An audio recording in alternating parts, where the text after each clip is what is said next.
देवघर सरकार की।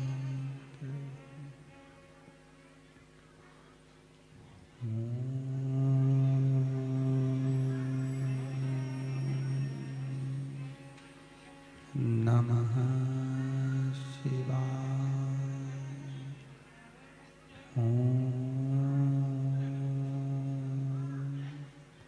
नमः शिवाय।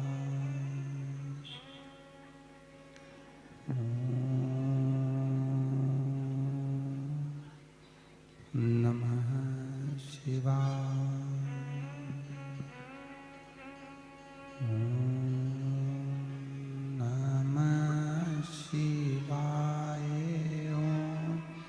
नमः शिवाय।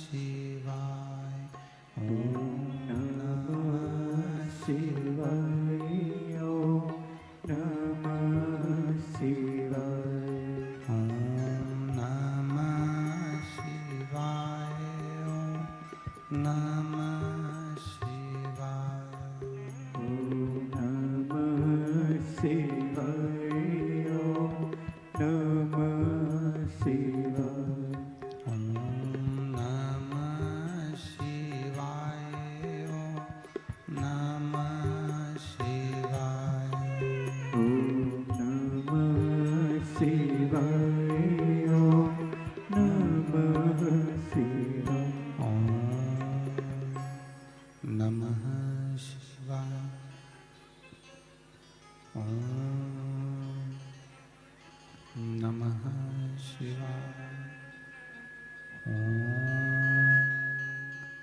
नमः शिवाय। नमः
काशी विश्वनाथ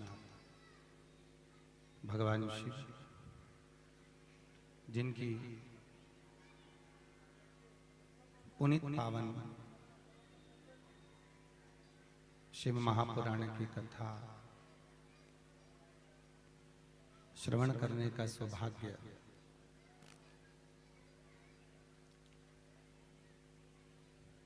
भगवान श्री वैद्यनाथ जी के गंगा मैया के पावन कृपा से मिर्जा चौकी झारखंड के इस पावन छोटे से ग्रामीण क्षेत्र में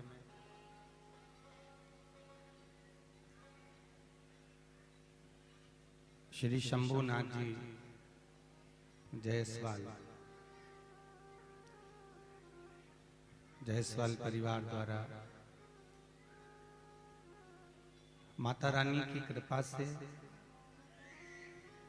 भगवान शिव की कृपा से भगवान शंकर की ये पावन कथा श्रवण करने का सौभाग्य मिला।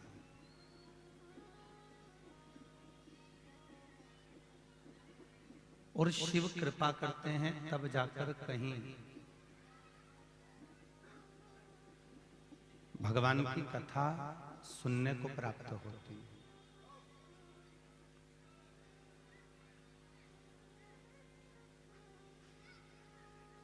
मनुष्य का जन्म तो मिल जाता है,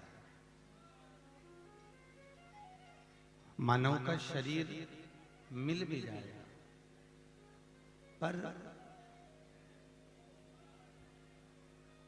मानव के शरीर को पाकर यदि हम भगवत चर्चा नहीं कर पाए, भगवत भजन नहीं कर पाए, तो यह मनुष्य की देह बेकार है।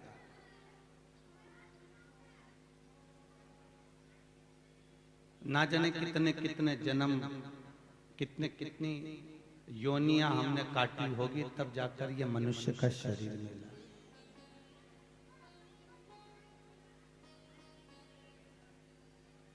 और वो मनुष्य का शरीर मिल गया, और मनुष्य का शरीर मिलने के बाद भी अगर हम भगवान का भजन ना करें, कीर्तन ना करें, तो हमारा जीवन व्यर्थ है। उस जीवन का कोई मोल तत्व नहीं है।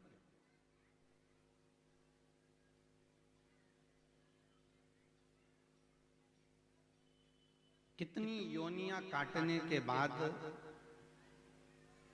मानव देह मिला, और वो मानव देह मिला, और उस मानव देह में यदि हम हरि चर्चा कर लें, राम नाम जप लें, कृष्ण नाम जप लें, तो ये जीवन एक सार्थक है।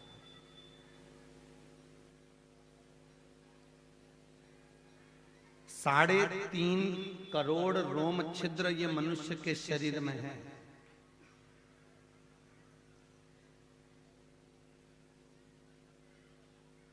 और भगवान ने 3.5 करोड़ रोम छिद्र केवल इसलिए दिए कि एक दिन में 3.5 करोड़ बार मेरा भजन करना, 3.5 करोड़ बार मेरा नाम आपके मुंह से निकलना चाहिए। ये 3.5 करोड़ जो रोम छिद्र ये मनुष्य के शरीर में है, ये इसीलिए दिए कि 3.5 करोड़ बार भगवान का नाम निकले। बोलो रे मिर्जा चौकी वालों, 3.5 करोड़ बार कोई नाम लेता है मिर्जा चौकी में भगवान का?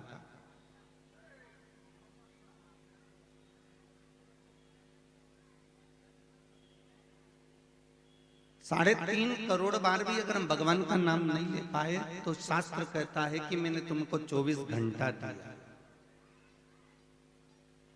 तुम 24 घंटे भगवान का भजन करो।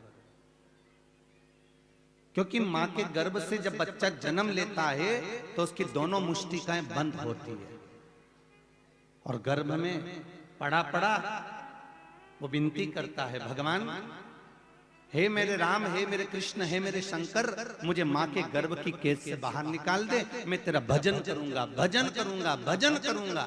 और जैसे ही गर्भ से बाहर निकलता है, मैं तो भोजन करूंगा, भोजन करूंगा, भोजन करूंगा। भजन गायब हो जाता है, भोजन चालू हो जाता है। और 3 बार भोजन, भजन 1 बार, और उसमें भी उलझन आती है बार बार।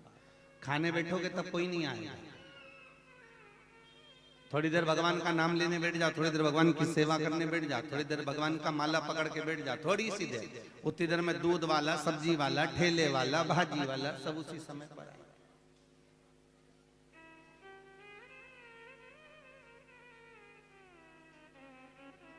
देह मिली मनुष्य की,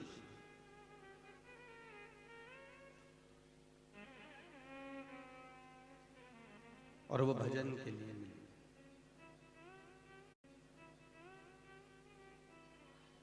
शास्त्र कहता है अगर 24 घंटा भगवान का भजन नहीं कर सकते तो कम से कम 12 घंटा करो। बोलो रे मिर्जा चौकी वालों, करते हो 12 घंटा भजन? नहीं।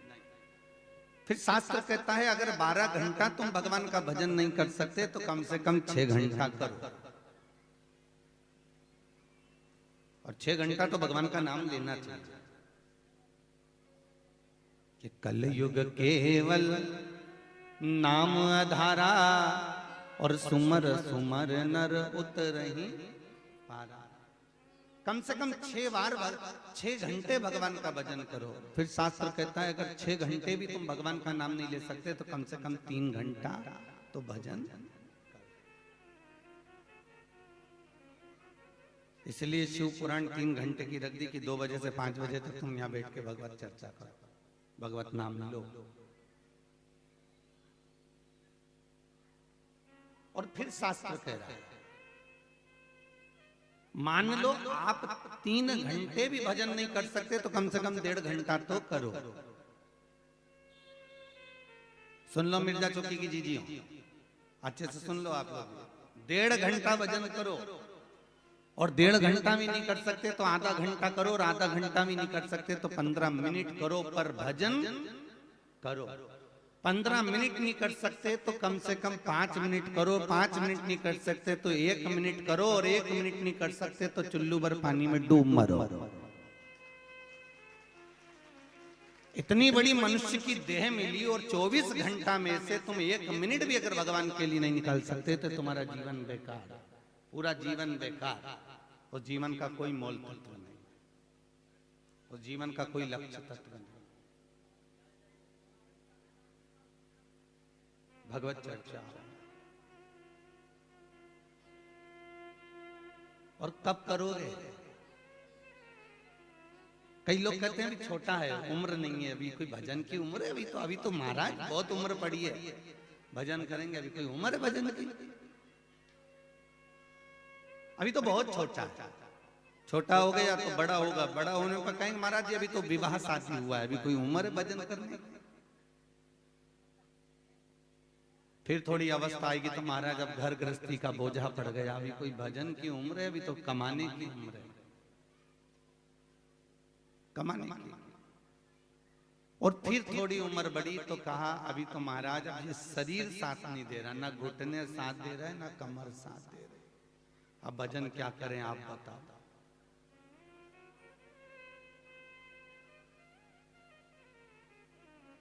इसलिए शिव पुराण कहती है भजन करो भरी जवानी में बुढ़ापा किसने। याद है आप लोगों को? अरे वाह बहुत बढ़िया। बुढ़ापा किसने देखा? ये जीवन का क्या ठिकाना है?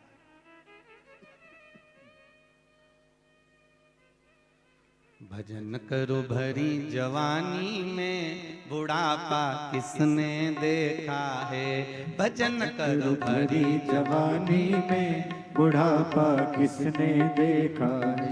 बुढ़ापा किसने देखा है, बुढ़ापा किसने देखा है। बुढ़ापा किसने देखा है, बुढ़ापा किसने देखा है। देखिए ताली बजाने से पाप निकल जाता है, जो नहीं बजाता पड़ोसी का पाप निकल के उसमें भरा जाता है। इसलिए ट्रांसफर करते रहना दोनों हाथों से प्रेम से।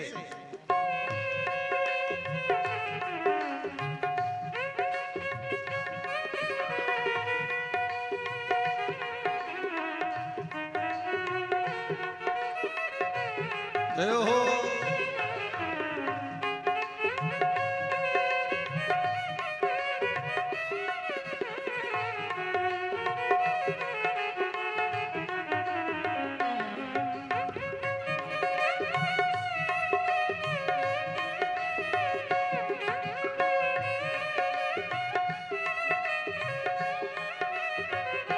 बुढ़ापा किसने देखा है, बुढ़ापा किसने देखा है। बुढ़ापा किसने देखा है, बुढ़ापा किसने देखा है।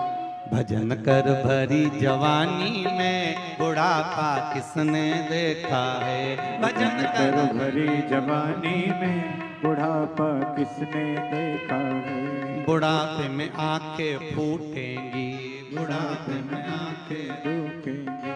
दरस तुम कर नहीं पाओगे, दरस तुम कर नहीं पाओगे। दरस कर भरी जवानी में बुढ़ापा किसने देखा है। तरस कर भरी जवानी में बुढ़ापा किसने देखा है। तरस कर भरी जवानी में बुढ़ापा किसने देखा है। तरस कर भरी जवानी में बुढ़ापा किसने देखा है। बुढ़ापा किसने देखा है। बुढ़ापा किसने देखा है। बुढ़ापा किसने देखा है। बुढ़ापा किसने देखा है। भजन कर भरी जवानी में बुढ़ापा किसने देखा है। भजन कर भरी जवानी में बुढ़ापा किसने देखा है। जय हो।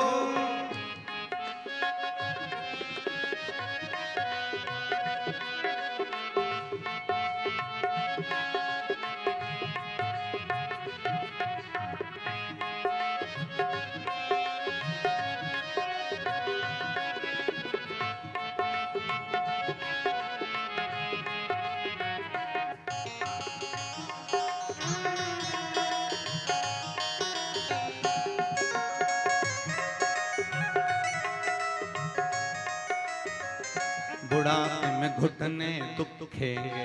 बुढ़ापे में घुटने दुखेंगे। तरस तुम जान नहीं पाओगे।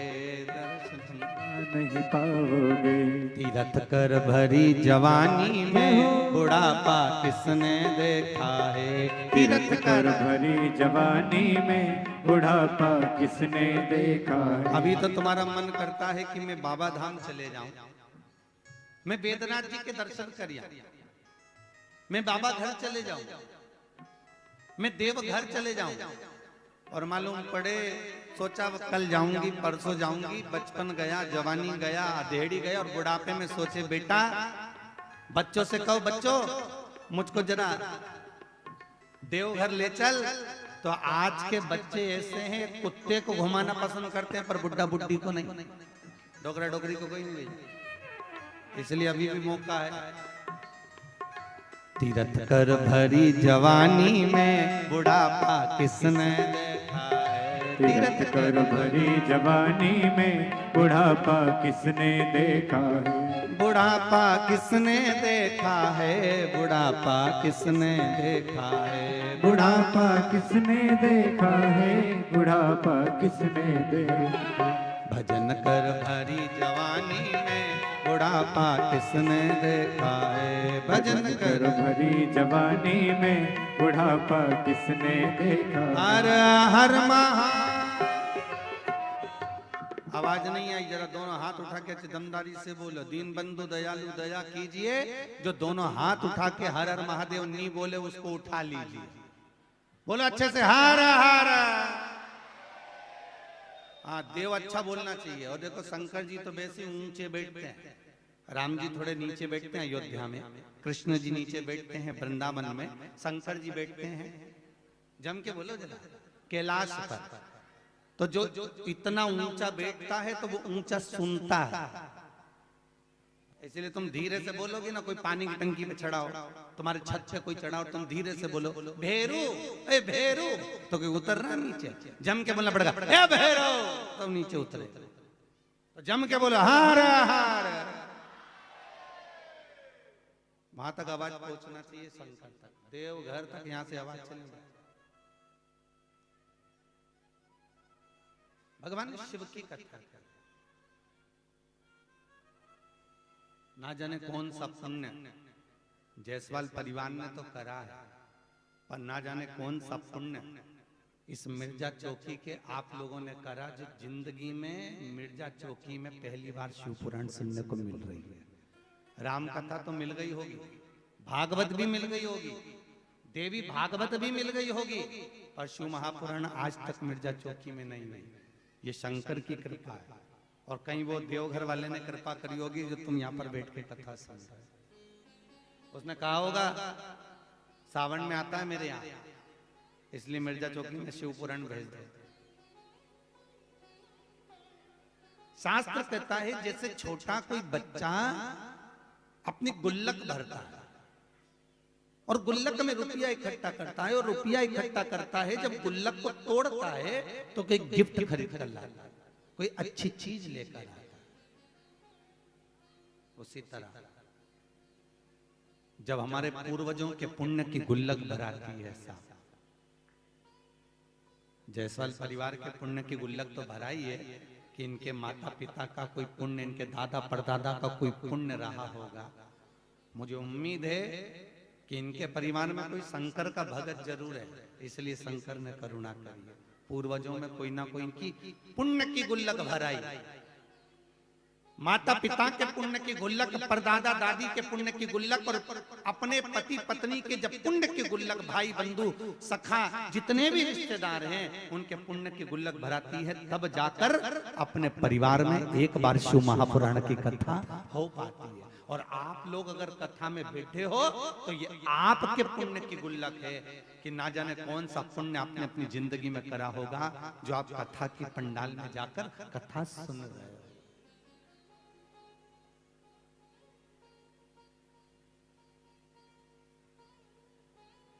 कथा के पंडाल जब सुबह शोभा यात्रा निकल रही थी, कलश यात्रा, तो कोई हमारे पास में गाड़ी में आके बोला, गुरुजी प्रणाम। हमने कहा हम आपकी कथा सुनते रहते हैं। हमने कहा बहुत बढ़िया। कहा गुरुजी, हमने कहा कथा में आना कि गुरुजी हमारे बाहर माइक लगे ना, बड़े बड़े चोंगा लगे, उसमें से आवाज आ जाएगी, हम दुकान पे से कथा सुन लेंगे। हमने कहा बहुत बढ़िया। पर हमने कहा एक बात सुनो, तुम दुकान पे से कथा सुन लेना, तुम्हारे घर तक आवाज आए वहां पर बैठ के कथा सुन लेना, तुम तुम्हारे घर की छत पे बैठ के कथा सुन लेना, पर ईमानदारी से बोलो, दूध फ्रिज में रखोगे तो सड़ेगा क्या? अरे बोलो तो सही नहीं। फल फ्रिज के अंदर बेकार होता है क्या? नहीं। गर्मी बहुत तेज पड़ रही हो और दूध अगर बाहर रख दिया तो वो फट जाएगा, बेकार हो जाएगा। सब्जी अगर बाहर रख दी तो बेकार हो जाएगी, फल बाहर रख दिया बेकार हो जाएगा। हमने कहा ये कथा का पंडाल नहीं है, ये कथा का टेंट नहीं है, ये पंडाल नहीं है, ये फ्रिज है। इसके अंदर जो एक बार आकर बैठ जाता है वो संसार में सड़ता नहीं है, वो बेकार नहीं होता, वो संसार में कभी सड़ेगा नहीं, वो अच्छा रहेगा, हरी की हर। इसलिए कथा कहीं तक भी आवाज जाए, कितनी भी दूर तक आवाज जाए, पर कथा के पंडाल में बैठकर कथा का तत्व ग्रहण कर। कथा के तेरे मंदिर में आना मेरा काम है और मेरी बिगड़ी बनाना तेरा काम। ये भगवान शिव की कृपा। और दुनिया में ऐसी कोई भूमि बता दीजिए जहां पर शंकर नहीं है, ऐसी कोई जगह जहां शंकर नहीं।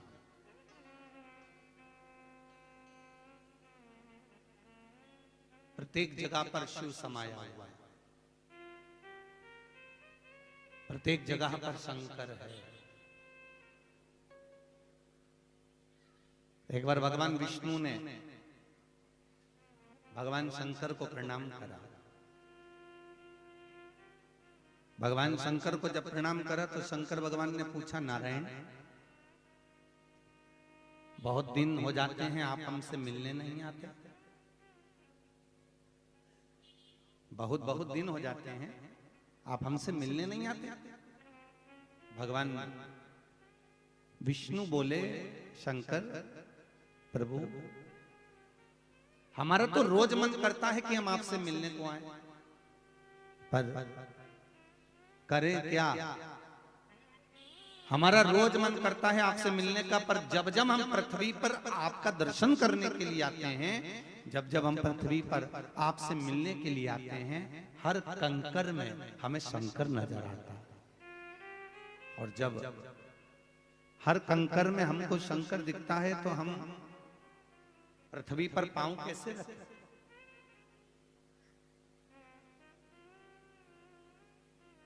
प्रत्येक कंकर में शंकर, प्रत्येक।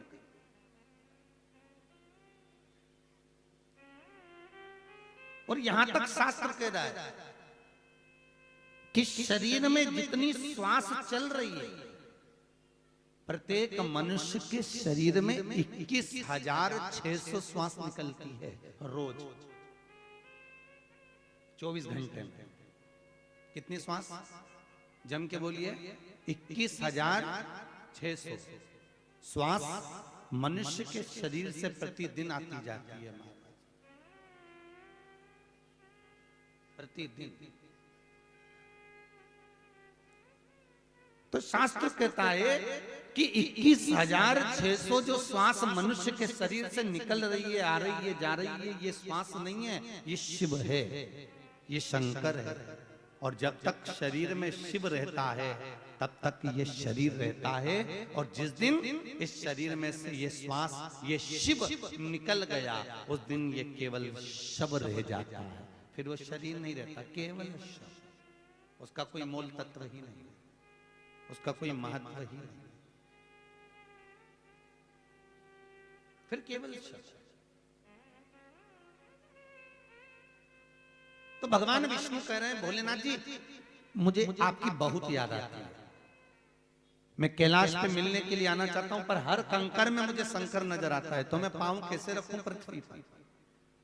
तो शंकर भगवान बोले, अगर तुम कभी मिलने नहीं आओगे पांव के चक्कर में, कंकर के चक्कर में, तो अपना तो कभी मिलन ही नहीं होगा। तो आप बताओ क्या करूं? शंकर भगवान ने कहा, नारायण भगवान विष्णु एक काम करो, जिसके पांव नहीं होते तुम वो बन जाओ, जिसके चरण नहीं हो, जिसके पांव नहीं हो, तुम वो बन जाओ।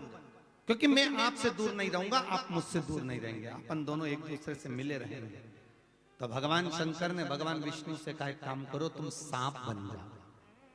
तो भगवान विष्णु सांप बन गए, क्योंकि सांप के पांव नहीं होते। तो शंकर भगवान के गले में एक सांप पड़ा हुआ आप लोगों ने देखा होगा।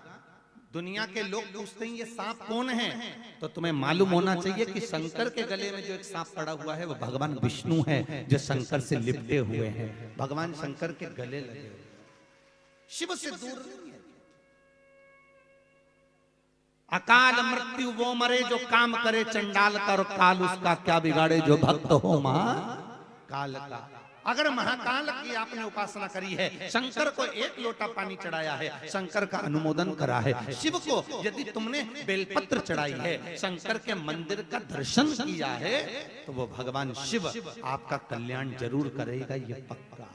क्योंकि विष्णु भगवान बैकुंठ के देवता हैं, ब्रह्मा जी ब्रह्मलोक के देवता हैं, इंद्रलोक के देवता हैं, और भगवान शंकर मृत्यु लोक के देवता। पृथ्वी का अगर कोई देव है तो कौन? महादेव। इस मृत्यु लोक का अगर कोई देवता है, मृत्यु लोक का अगर कोई देव है तो वो महादेव है, भगवान शिव है।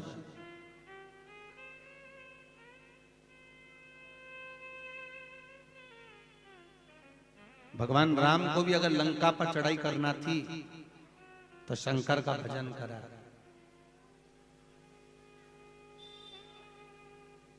भगवान शिव का भजन।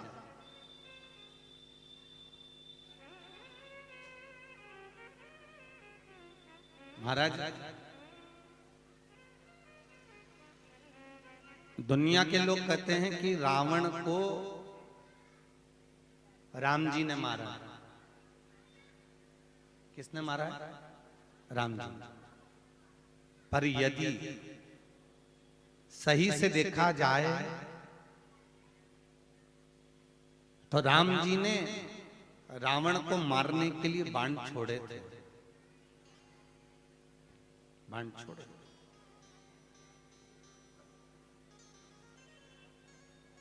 रावण को मारने के लिए बहुत प्रयास किया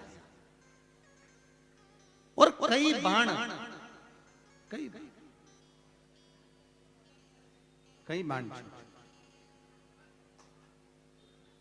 और बहुत प्रयास किया गया, बहुत प्रयास।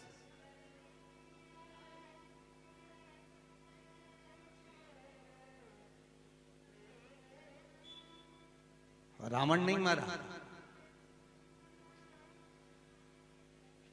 और आखिरी में भी जब रावण नहीं मरा तब स्वयं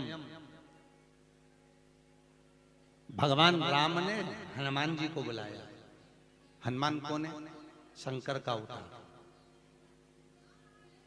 अंजना माता के गर्भ से जो हनुमान जी ने जन्म लिया था वो शिव का ही स्वरूप था, शंकर का ही शिव का ही।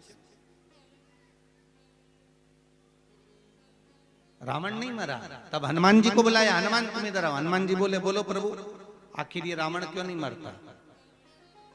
इसको बाणों पर बाण छोड़े जाते हैं तो भी नहीं मरता। हनुमान जी ने तुरंत विभीषण को पकड़ा और विभीषण से पूछा, ये मरता क्यों नहीं? विभीषण ने कहा, इसकी नाभि में अमृत है।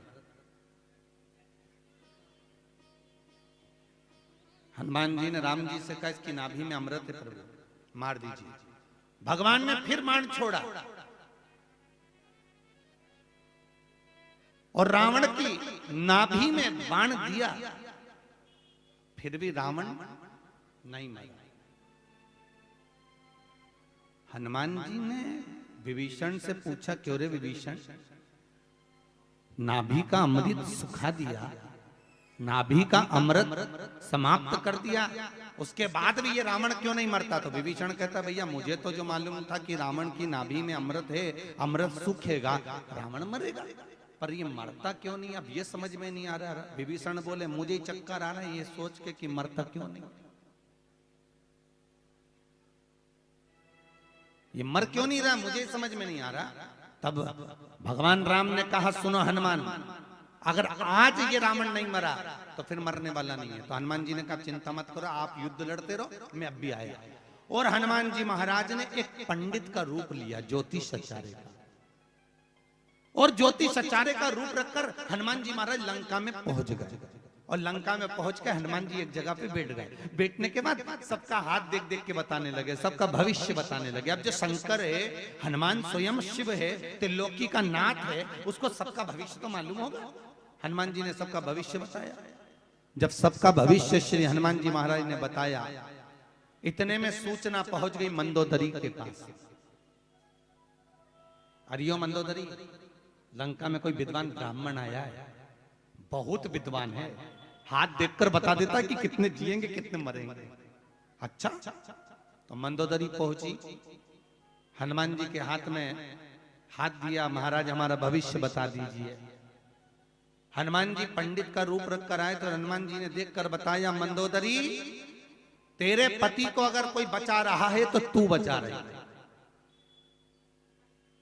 तेरे पास में कुछ ऐसा रखा हुआ है मंदोदरी कि जिसके कारण तेरा पति नहीं मरेगा। तो मंदोदरी बोली, ब्राह्मण देवता बिल्कुल सही बोले हो, मेरे पास में ऐसी चीज रखी है जिसके कारण कभी मेरा पति मर ही नहीं सकता। हनुमान जी समझ गए, जरूर अब बात आई सामने। अच्छा ये बता, तेरे पास में रखा क्या है? क्या रखा है तेरे पास में? मंदोदरी बोली, महाराज जी मेरा पति जब तप करने गया था, सिर काट काट कर ब्रह्मा जी को दिए थे, ब्रह्मा जी प्रसन्न होकर वर दिए थे कि तेरी नाभि में अमृत रहेगा, वो नाभि का अमृत सूखेगा तब तू मरेगा। तो रावण प्रसन्न हो गया था, सबको आशीर्वाद मिल गया, सब चले गए। तब रावण ने मांगा, ये आशीर्वाद आपने मुझे दिया है कि नाभि में अमृत रहेगा, तब तक मैं मरूंगा नहीं, पर नाभि का अमृत यदि सूख गया तो तू मरेगा। तो रावण इतना विद्वान था कि उसने ब्रह्मा जी से कहा कि जिस बाण से वो अमृत सूखेगा वो बाण भी मुझको दे दीजिए। और रावण ने वो बाण अपने घर में लेकर गया, मंदोदरी को दिया। मंदोदरी से कहा, मंदोदरी ये ले बाण, ये वो बाण है जिससे मेरी नाभि में अमृत सूखेगा और मैं मर जाऊंगा। मंदोदरी कहती है हनुमान जी से, महाराज वो बाण मैंने अपने जिस कमरे में सोती हूँ उसी कमरे में दीवाल में उसको चुनवा दिया।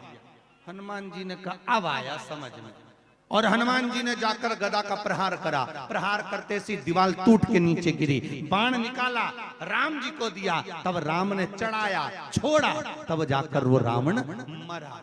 राम जी चाहते कितने ही बाण मार देते पर रावण नहीं मरता, पर शंकर स्वयं सहयोग, शिव कृपा करे।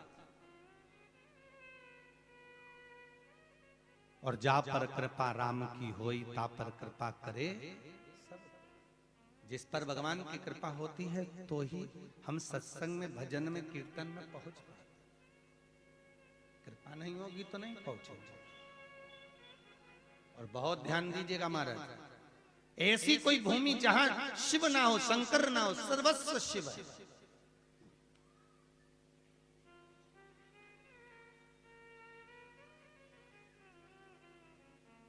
लंका पर चढ़ाई करना है तो राम जी भगवान शंकर का भजन कर रहे हैं, रामेश्वर धाम की स्थापना कर रहे हैं।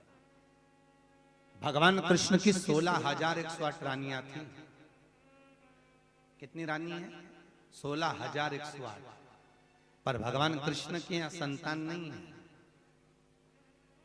तब भगवान कृष्ण ने अपने गुरुजी को बुलाकर पूछा, गुरुदेव मेरे घर में औलाद नहीं है, आप कृपा करिए। गुरुजी ने कहा, एक एक रानी के साथ में 11-11 दिन तक भगवान शंकर का अभिषेक करो, पूजन करो, तुम्हारे यहां संतान होगी। एक एक रानी के साथ में 11-11 दिन तक भगवान कृष्ण ने शंकर का पूजन किया।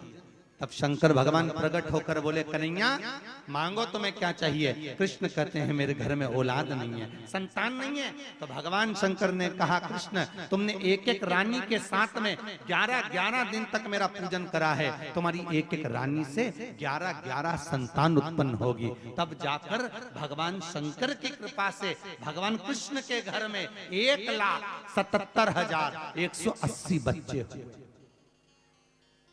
कितने बच्चे हुए? अरे जम के तो बोलो जरा। 1,77,180 बच्चे भगवान शंकर की कृपा से कृष्ण के यहाँ हुए। तुम्हें भी जितने चाहिए उतने दिन शंकर की पूजन कर लो, तुम्हें जितने चाहिए, क्योंकि शिव दानी, शंकर दानी है। वो शुद्धता नहीं है, उनको सोचते नहीं कि कितना देना है। उनके तो मन में आया और उन्होंने उठाकर दे दिया। भगवान ब्रह्मा उतना ही देते हैं जितना तुम्हारे भाग्य में लिखा होता है। भगवान विष्णु उतना देते हैं जितना तुम्हारी किस्मत में लिखा होता है। पर शंकर भगवान बिना सोचे समझे दे देते हैं। शंभो अलमस्त, बिना सोचे। एक भगत आया शंकर जी के पास में, भोलेनाथ मुझे वर दो, जिस पे हाथ रखूं वही भस्म। शंकर जी ने कहा तथास्तु। उसने मन में सोचा प्रैक्टिकल यही करना, हाथ रख के देखूं भस्म हो रहा है कि नहीं हो रहा है। तो शंकर जी पे हाथ रखने चले। शंकर जी भागे। भोलेनाथ जी दौड़ते दौड़ते भगवान विष्णु के पास गए। भगवान विष्णु ने पूछा, भोलेनाथ तुम यहाँ क्या कर रहे हो? ये दौड़ते दौड़ते तुम यहाँ काहे को आए? भगवान विष्णु ने जैसे ही पूछा तो शंकर भगवान बोले, मैंने एक भगत को आशीर्वाद दे दिया, जिस पे हाथ रखे वही भस्म। तो तुम यहाँ क्या कर रहे हो? शंकर भगवान बोले, वो मुझ पे हाथ रखने आ रहा है। भगवान विष्णु भी भागे। भगवान विष्णु और साथ में भग रहा, शंकर जी भी भग रहे, भगवान विष्णु भी भागा। ब्रह्मा जी के पास पहुंचे। ब्रह्मा जी ने पूछा, क्यों भग रहे हो? कि पीछे भस्मासुर आ रहा है, जिस पे हाथ रखेगा वही भस्म। भगवान ब्रह्मा भी भागे। इंद्र के यहाँ पहुंचे तो इंद्र भी भागे। सब सोच रहे इतने 33 कोटि देवता सब भागते भागते एक जगह इकट्ठे हो गए। शंकर भगवान से बोले, तुमने ऐसा आशीर्वाद काय को दिया? शंकर जी बोले, हमको क्या मालूम था कि हमको ही भस्म कर देगा। हमको क्या मालूम था? हमको मालूम होता तो हमें आशीर्वाद ही नहीं दे।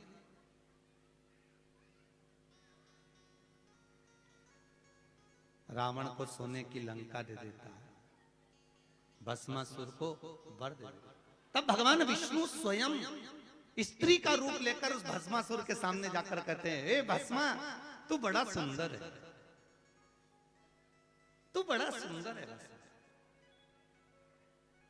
भस्मा। भगवान विष्णु स्त्री का रूप रखकर कहते हैं, मैं तुझसे विवाह करना चाहता हूं, तू बड़ा सुंदर है। भस्मासुर ने सोचा, बताओ मैं और सुंदर और मुझसे विवाह करना चाहती हो? हाँ, पर मेरी एक शर्त है। भस्मासुर ने पूछा, कौन सी शर्त?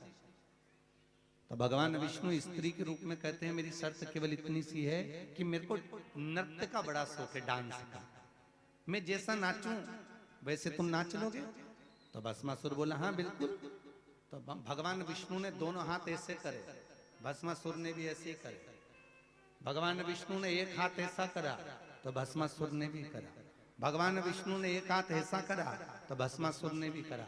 भगवान विष्णु ने दोनों हाथ ऊपर करे तो भस्मासुर ने भी करे। भगवान विष्णु ने एक हाथ कमर पे रखा तो भस्मासुर ने भी रखा। भगवान विष्णु ने दूसरा हाथ सिर पे रखा तो भस्मासुर ने भी रखा। और जैसे ही रखा बस बस समाप्त हो। वो बिना सोचे समझे अनायास।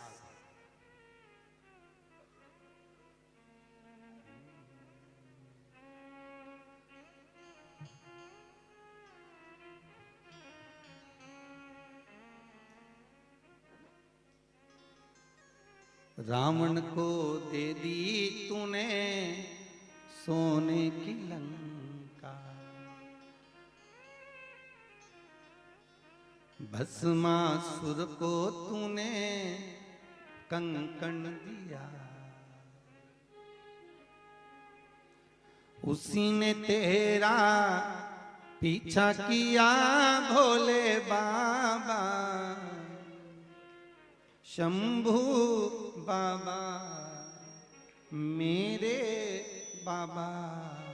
बमा बम भोले शंकर गले में नाग भयंकर, बमा बम भोले शंकर गले में नाग भयंकर। ओ बमा बम भोले शंकर गले में नाग भयंकर, बमा बम भोले शंकर आओ दोनों गले में नाग भयंकर। बमा बम भोले शंकर गले में नाग भयंकर, बमा बम भोले शंकर गले में नाग भयंकर।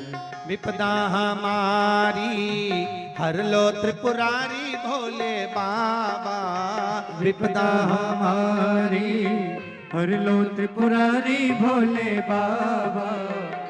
रख लेना रख लेना बमा बम भोले शंकर गले में नाग भयंकर, बमा बम भोले शंकर गले में नाग भयंकर। आनंद से दोनों हाथों से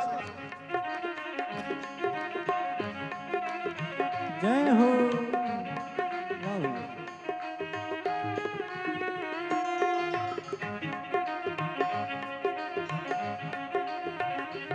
ओहो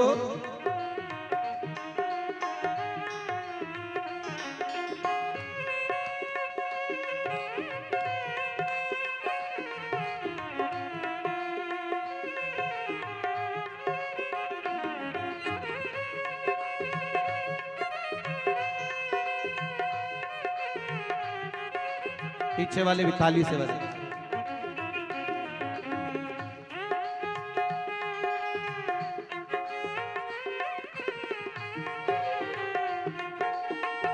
ओहो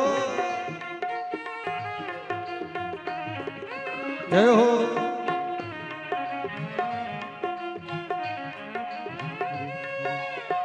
रावण को बाबा तूने लंका दिया है, रावण को बाबा तूने लंका दिया है। ओ रावण को बाबा तूने लंका दिया है, रावण को बाबा तूने लंका दिया है।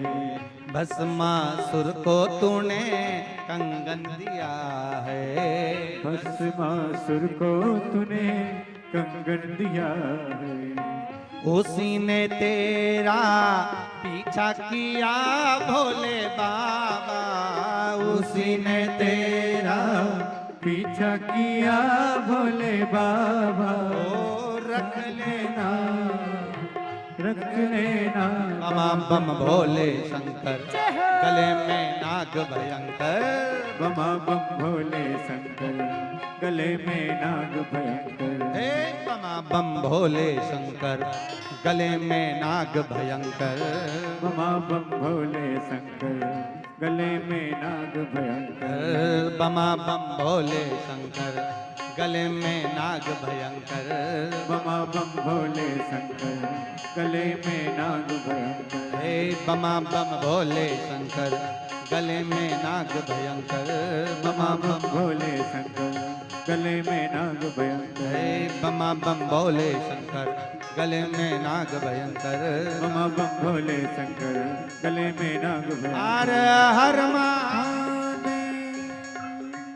भगवान शिव जैसा कौन होगा? सहज सरल, कुछ भी दे दे, बस आपने जाकर निवेदन करा और उसने दिया।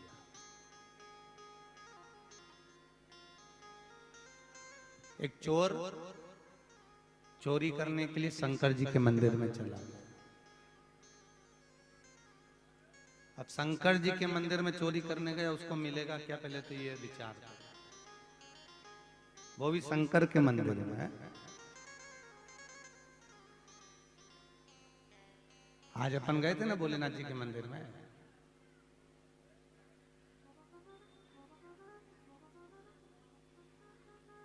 कुछ होए तो ले जाओ। अब चोर चोरी करने के लिए गया तो उसने शंकर जी का मंदिर देखा तो उसमें बस केवल एक ऊपर जलाधारी लगी थी, बाकी का कुछ भी नहीं था, एक जलाधारी। अब उसने मन में विचार करा कि इसी को चुरा लेता हूं, और ऊपर बहुत लगी थी, ऊंचाई थी। अब इतनी ऊंची चढ़े कैसे? न स्टूल न कुर्सी न निसेणी, शंकर जी पे चढ़ गया। अब शंकर का जो शिवलिंग था उस पे चढ़ गया और चढ़ के उतार रहा था। इतने में शंकर भगवान प्रकट हो गए। मांग तुझे क्या चाहिए? उसने कहा भोलेनाथ जी आज आप कैसे प्रसन्न हो गए? शंकर भगवान बोले लोग बेलपत्री चढ़ाएं, पानी चढ़ाएं, धतूरा चढ़ाएं, प्रसाद चढ़ाएं, तू तो पूरा ही चढ़ गया। अब तेरे बराबर भगत का मिलने वाला है ये बता। जब तू पूरा ही चढ़ गया तो तेरे बराबर कहाँ मिलेगा मुझे? एक मांग ले, तुझे क्या चाहिए? भोलेनाथ मुझे कुछ नहीं चाहिए। अरे कुछ तो मांग। नहीं नहीं मेरे को कुछ नहीं चाहिए, बस आप मिल गए, इससे बढ़कर होते नहीं। नहीं मांगना तो पड़ेगा, मांग ले, तुझे क्या चाहिए? तो कहा प्रभु मैं बहुत गरीब हूं, बहुत दुखी हूं, मेरा दुख मिटा दीजिए और मुझे थोड़ी संपदा दे दीजिए, लक्ष्मी दे दीजिए। भगवान ने कहा ठीक है। भगवान ने अपने मंदिर का एक घंटा खोला और भगवान ने मंदिर का घंटा खोल के उस घंटे को उस चोर को दे दिया, ले इसको 2 अगरबत्ती लगाना, जो मांगेगा वो मिल जाएगा। पर एक बात याद रखना, जितना मांगेगा मिलेगा, पर दुगना पड़ोसी के यहाँ चले जाएगा, इतना ध्यान रखना। तूने अगर 20 रुपए मांगे तो 40 रुपए पड़ोसी के घर में जाएंगे, 50 रुपए मांगे तो 100 रुपए पड़ोसी के घर में जाएंगे। तो चोर बोला नीचे है, रख लो। बता, घंटा हमें मिले और पड़ोसी का भंडार यूं ही भरे। अच्छा, आधे से ज्यादा लोग इसीलिए दुखी हैं कि इनका पड़ोसी सुखी है।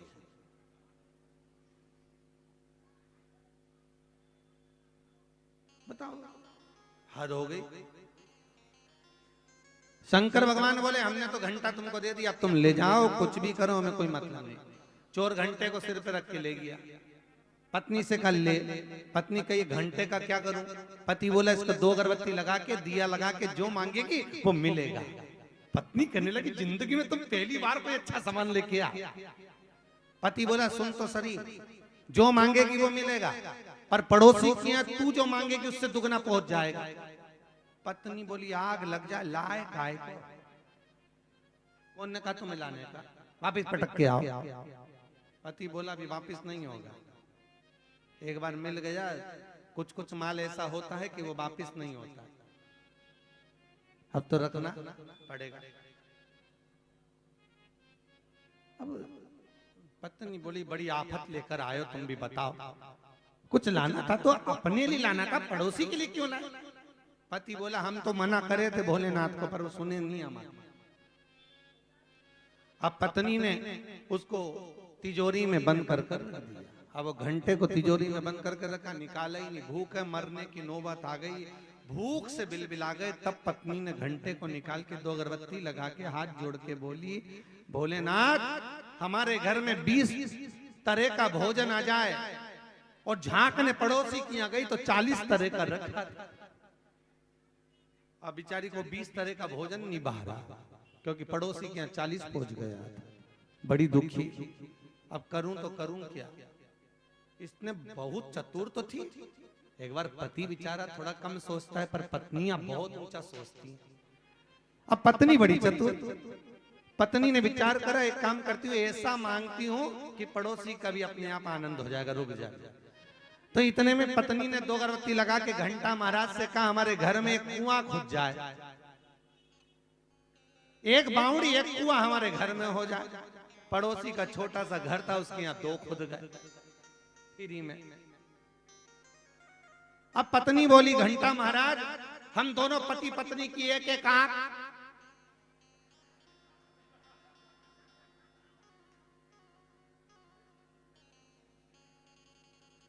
अब वो बेचारे पति पति, इनकी तो एक एक गई, उनकी फ्री में तो निपट गई, फ्री में ही चली गई। प्रभु अब वो दोनों आंख गई, वो तो ठीक है अपनी जगह पर, बेचारों क्या 2 कुएं खुदे उसमें डूब के मर भी गए। अब पत्नी घंटे को 2 अगरबत्ती लगा के बोली, हमारी एक एक आंख वापिस आ जाए। अब इनकी तो आ गई, वो तो निपट ही गए, उनका क्या? बड़े शिव कृपालु है, शिव दयालु है, और शंकर जैसा दातार कोई नहीं हो सकता। बिना सोचे समझे सर्वस्व दे देता है, सब कुछ निकाल कर दे देता है। तुम्हें क्या चाहिए बोलो। और घड़ी महाराज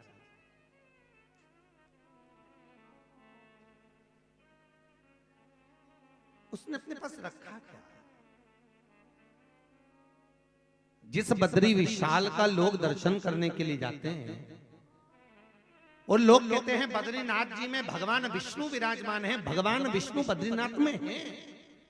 पर जो बद्रीनाथ का मंदिर है, जो बद्री विशाल का भवन है, जो उत्तराखंड में बद्रीनाथ जी विराजमान है, ये बद्रीनाथ का मंदिर जरूर है, पर ये बद्री विशाल का मंदिर शंकर भगवान का घर था, शिव का खुद का घर।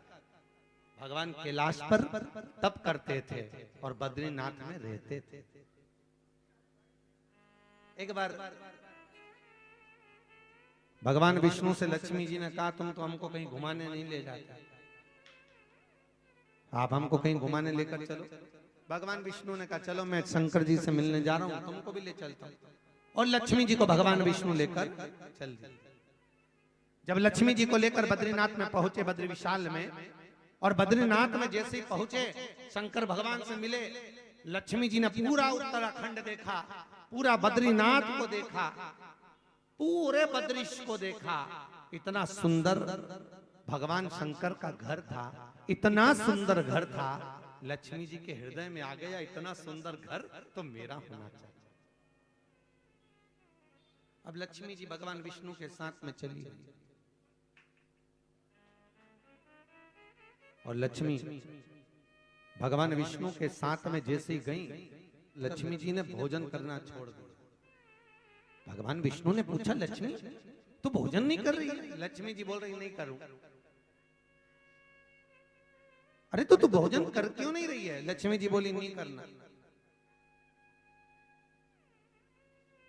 माताओं को यदि कोई बात मनवाना रहती है तो सबसे पहले खाना छोड़ देती है, भोजन नहीं करती।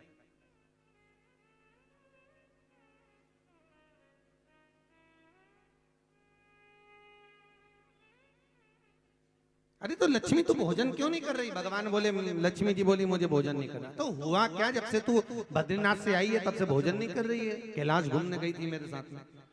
लक्ष्मी जी बोली, प्रभु एक बात कहना चाहती हूँ। बोलो क्या कहना चाहती, क्या कहना चाहती बोलो। लक्ष्मी जी बोली, बात इतनी सी है कि जिस शंकर भगवान के अपन घर में घूमकर आए हैं ना बद्रीनाथ में, वो घर मुझे अच्छा लगा है। कुछ भी करो पर वो घर मेरा होना चाहिए। भगवान विष्णु बोले, लक्ष्मी दूसरे का घर अपना बनाना चाहती, ये कहाँ का तरीका तुम्हारा? माताओं की आदत रहती, दिवाली पे दिवाली मिलने कम जाती है, पर्दे देखने ज्यादा जाती, कौन सी डिजाइन है और अगली बार मुझे क्या चीज खरीद के लाना। और लक्ष्मी जी ने वही करा। माता लक्ष्मी देख कर आ गई। अब भगवान से करे कुछ भी करो पर मुझे ये घर चाहिए, कुछ भी करो मुझे ये भवन चाहिए। भगवान विष्णु ने कहा, लक्ष्मी ये नहीं हो सकता, क्योंकि वह शंकर भगवान का घर है और किसी का घर हम छुड़ाएं, ये अच्छी बात नहीं है।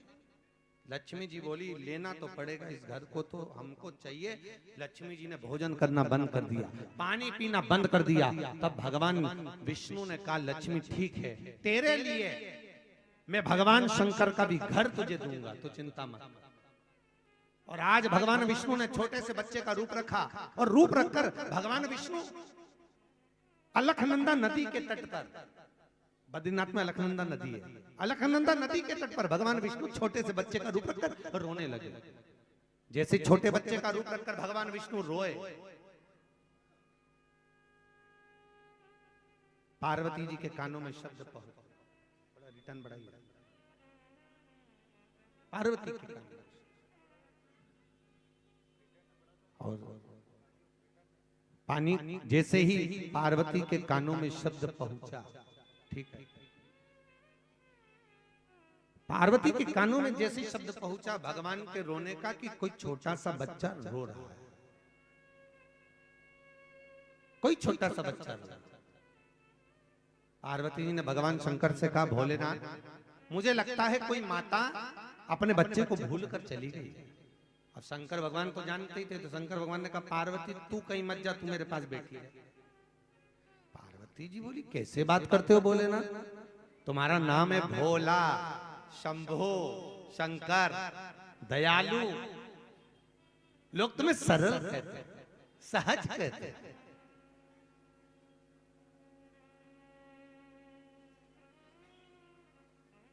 प्रभु कोई बच्चा रो रहा है, मर जाएगा बेचारा ठंड के मारे। भगवान बोले, जब मैंने मना कर दिया ना, नहीं जाना तो नहीं जाना। पार्वती जी बोली, मैं तो जाऊंगा। और पार्वती जी गई। भगवान विष्णु छोटे से बच्चे का रूप रखकर रो रहे थे। पार्वती जी ने उनको गोदी में उठा लिया और लेकर भगवान शंकर के पास आ गई। और शंकर जी के पास आकर बोली, देखो कितना छोटा सा बच्चा, कितना सुंदर है। शंकर भगवान ने बच्चे को जो देखा तो शंकर भगवान समझ गए, मेरा घर लूटने के लिए आया। भगवान समझ गए।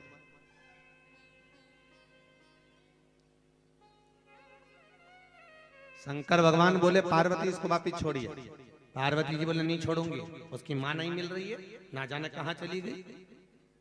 पार्वती, हर किसी के बच्चे को गोदी में नहीं लेना चाहिए। पार्वती जी ने पूछा, क्यों? शंकर भगवान बोले, जब जिसकी औलाद नहीं होती, संतान नहीं होती, दूसरे के बच्चे को अगर वो गोदी में लेती है, बच्चा गोदी आ जाता है तो जायदाद का हिस्सेदार बन जाता है। पार्वती जी बोली, इतना सा बच्चा कोई जायदाद का हिस्सेदार बनेगा? मैं तो नहीं छोड़ू। शंकर भगवान ने कहा, छोड़िया। पार्वती के नहीं छोड़, नहीं छोड़ा। अब नहीं छोड़ा तो पार्वती और शंकर के पास में भगवान विष्णु रहे। शाम का समय था। भगवान शंकर ने पार्वती से कहा, चलो घूमने का टाइम हो गया, चलो हमारे साथ। पार्वती जी बोली, इसका क्या करें? शंकर भगवान ने कहा, इसको कैलाश में अंदर घर में छोड़ दो, इसको बद्रीनाथ घर के अंदर छोड़ो, दरवाजा लगा दो।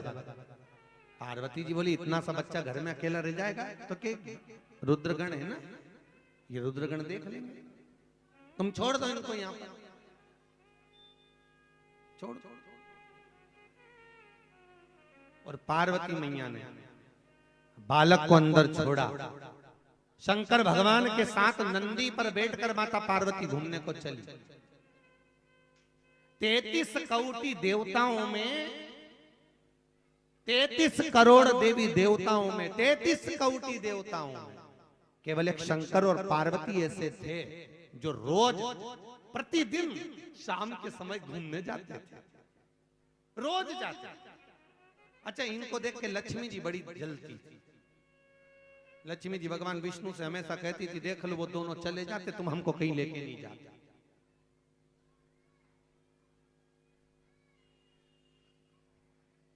जिस घर में वो देवरानी जेठानी रहती है ना, 3-4, उस घर में ये बात जरूर होती है। एक पति अपनी पत्नी को घुमाने ले जाए तो दूसरी पत्नी अपने पति से कहती, तुम तो हमें कहीं लेके ही नहीं जाते। देख, वो आए दिन कहीं ना कहीं घूमने चले जाते, कभी देवघर चले गए, कभी गंगा जी चले गए, कभी काशी चले गए, कभी कोलकाता चले गए, कभी पटना चले गए, और तुम तो हमको कहीं नहीं लेके जाते। आज भगवान विष्णु ने लक्ष्मी से कहा, चल तुझे अब भी घुमा, तैयार हो, अब भी तैयार हो। लक्ष्मी जी तैयार होने गई। जैसे ही लक्ष्मी जी तैयार होने गई, तैयार होते होते लक्ष्मी जी अंधेरा हो गया, रात हो गई। लक्ष्मी जी बोलने लगी, अब तो रात हो गई प्रभु, अब क्या करें? भगवान विष्णु ने कहा, तू बता क्या करना है। तो लक्ष्मी बोली, अब कल चलेंगे। तो लक्ष्मी जी ने भगवान विष्णु से पूछा, नारायण एक बात बताओ कि शंकर जी पार्वती से कहते हैं तैयार हो चल, और पार्वती बिना तैयार हुए चल देती, न ताला लगाती, न चाबी लगाती, न खिड़की दरवाजे बंद करती, और उठ के चल देती। भगवान बोले, कुछ होए तो ताला लगा। अब शंकर जी के घर में कुछ होए तो ताला लगा। तो लक्ष्मी जी ने पूछा, उनके घर में कुछ भी नहीं है, शंकर भगवान के घर में। तो भगवान विष्णु बोले, थोड़ा बहुत है, तो फिर कोई चोर नहीं घुसता। इतने में भगवान विष्णु लक्ष्मी जी से बोले, घुस के बताए। शंकर जी जब भी घूमने जाते, गले में से बब्बा को निकाल के दरवाजे पे छोड़ जाते। अब किसके बाप में दम जो अंदर घुस जाए। घुस के बताए, अंदर जाएगा तो जाएगा कैसे महाराज? आज भगवान को घर में छोड़कर पार्वती जी भगवान शंकर के साथ घूमने गई, और भ्रमण कर कर माता पार्वती जब शिव के साथ में वापिस आई, दरवाजा खोला तो दरवाजा नहीं खुला, फिर दरवाजा खोला नहीं, बहुत प्रयास किया। पार्वती जी ने शंकर जी से कहा, भोलेनाथ मुझे लगता है कि घर के अंदर कोई प्रवेश कर गए, घर के अंदर कोई जरूर है, कोई अंदर जाकर बैठ गया, दरवाजा नहीं खोल रहा है। प्रभु अंदर कोई है, दरवाजा नहीं खोल रहा।